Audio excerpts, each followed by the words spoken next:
امت مسلمان کا آج جو یہ حال ہے وہ قرآن مجید سے اپنا تعلق مضبوط کرنے کا ہے۔ حجۃ الوداع کے موقع پر نہیں، علم اور حکمت کے ہیرے اور ہدایت اور حکمت کے موتی اس قرآن سے ابد الآباد تک نکلتے رہیں گے۔ جس نے اس قرآن کی بنیاد پر کوئی بات کہی اس نے سچ کہا۔ جو بھی پڑھے قرآن کو سمجھنے کے لیے پڑھے۔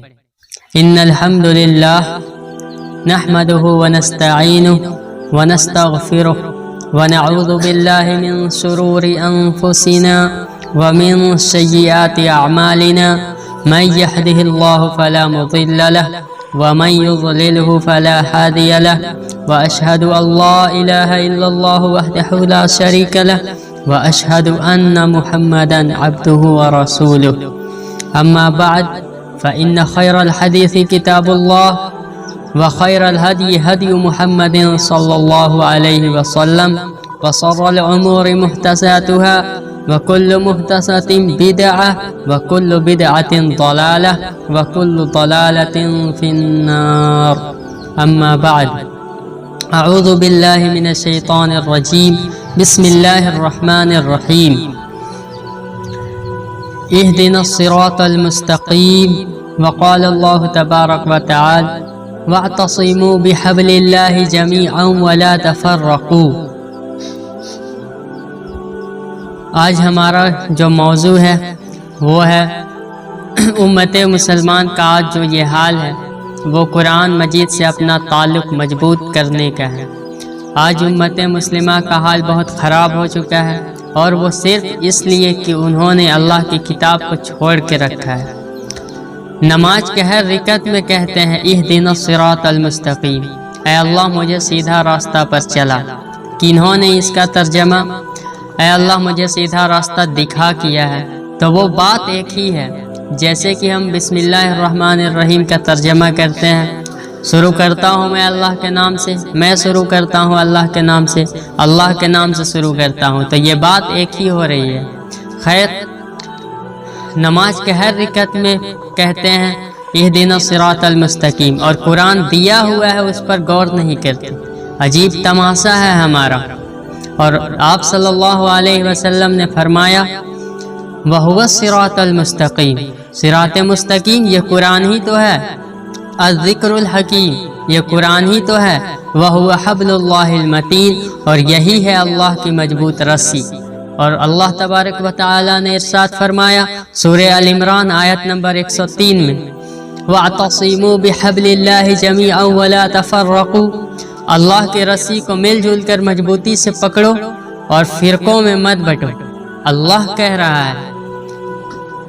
اور آپ صلی اللہ علیہ وسلم نے حجۃ الوداع کے موقع پر خم نامی گاؤں کے اندر خطبہ دیا۔ آپ صلی اللہ علیہ وسلم نے فرمایا لوگوں آگاہ ہو جاؤ، میں بھی تم جیسا ایک انسان ہوں، ممکن ہے کہ اللہ کا قاصد یعنی موت کا فرشتہ میرے پاس اللہ کا پیغام لے کے آ جائے اور میں اس کا دعوت قبول کر لوں۔ میں تم میں دو ایسی عظیم چیزیں چھوڑ کر جا رہا ہوں جس کے ساتھ تم اپنا تعلق مضبوط کرو گے تو کبھی گمراہ نہیں ہوگے۔ نمبر 1 اللہ کی کتاب جس میں ہدایت اور نور ہے۔ نمبر 2 میرے اہل بیت کے معاملے میں میں تمہیں اللہ کا خوف دلاتا ہوں۔ آپ صلی اللہ علیہ وسلم نے فرمایا یہ قرآن وہ شے ہے جس سے اہل علم کبھی سیر نہیں ہو سکیں گے، اس کے عجائب کبھی ختم نہیں ہوں گے۔ یہ ہیروں کی وہ کان نہیں ہے جو سارے ہیرے ختم ہو جائے، سارے ہیرے نکل گئے ہیں مزید ہیرے اب نہیں رہے، نہیں، علم اور حکمت کے ہیرے اور ہدایت اور حکمت کے موتی اس قرآن سے ابد الآباد تک نکلتے رہیں گے۔ ضرورت صرف کھودنے کی ہے، آج کا قرآن کھودنا ہوگا، ہمیشہ کی ہدایت اس کے اندر رکھ دی گئی ہے، ضرورت صرف تدبر کرنے کی ہے، لوگ تدبر کریں۔ اہل علم اس سے کبھی سیر نہیں ہوں گے۔ آپ کو سخت بھوک لگی ہوتی ہے اور کھانا کھا لینے کے تھوڑی دیر بعد اب آپ کا ہاتھ رک جاتا ہے، سیر ہو گئے، سامنے بہترین کھانا ہے لیکن نہیں کھا سکتے۔ عام حالت میں اگر وہ آتا تو کبھی نہ چھوڑتے، لیکن اب آپ کا میزبان بول رہا ہے بھائی کچھ لیجئے، تنازل فرمائیے، آپ کہہ رہے نہیں بھائی میں اب بس بھر چکا، کہتے ہیں کہ نہیں؟ آپ صلی اللہ علیہ وسلم نے فرمایا یہ قرآن وہ سے ہے جس سے اہل علم کبھی سیر نہیں ہو سکیں گے۔ اور آپ صلی اللہ علیہ وسلم نے فرمایا من قال بہ صدقہ، جس نے اس قرآن کی بنیاد پر کوئی بات کہی اس نے سچ کہا۔ ومن حکم بہ عدل، اور جس نے اس قرآن کی بنیاد پر کوئی انصاف کیا اس نے عدل کیا۔ ومن عمل بہ اجر، اور جس نے اس قرآن پر عمل کیا اس کا اجر محفوظ۔ ومن دعا الیہ الی ہدی صراط مستقیم، اور جو اس کی طرف بلائے، اس قرآن کی طرف، اس کی ہدایت، کسی اور کی ہدایت ہو نہ ہو، اس کی ہدایت گارنٹین ہے، بلکہ اس کی تو ہدایت سمجھو کہ ہو چکی۔ اللہ ہمیں اور آپ کو اس بات کی توفیق دے، آمین۔ اگر یہ حیثیت ہماری ہو جائے کہ قرآن کو پڑھ لینے کے بعد اور کوئی شے کو پڑھنے میں وہ لطف محسوس نہ ہو، جو بھی پڑھے قرآن کو سمجھنے کے لیے پڑھے۔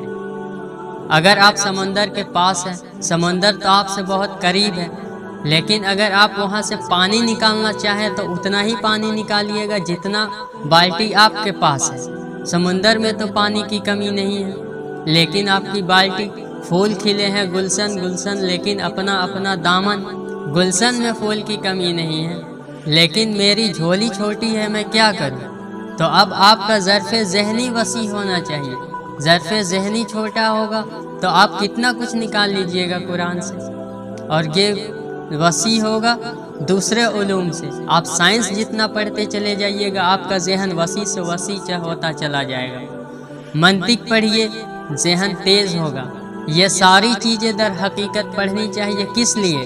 قرآن کو سمجھنے کے لیے، تاکہ زیادہ سے زیادہ حصہ قرآن کا ہم حاصل کر سکیں۔ اور لاسٹ حدیث، اب جب آپ قرآن پڑھ لیں تو اب اس کے بانٹنے والے بن جائیں۔ آپ صلی اللہ علیہ وسلم نے فرمایا خیرکم من تعلم القرآن وعلمہ، تم میں سب سے بہتر شخص۔ ایک اور حدیث ہے ان خیارکم احسنکم اخلاقا، تم میں بہتر شخص مینس گڈ، تم میں بہتر شخص وہ ہے جن کے اخلاق اچھے ہو۔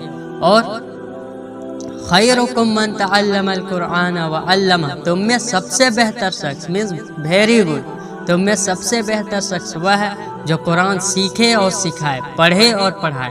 اللہ ہمیں اور آپ کو اس بات کی توفیق دے۔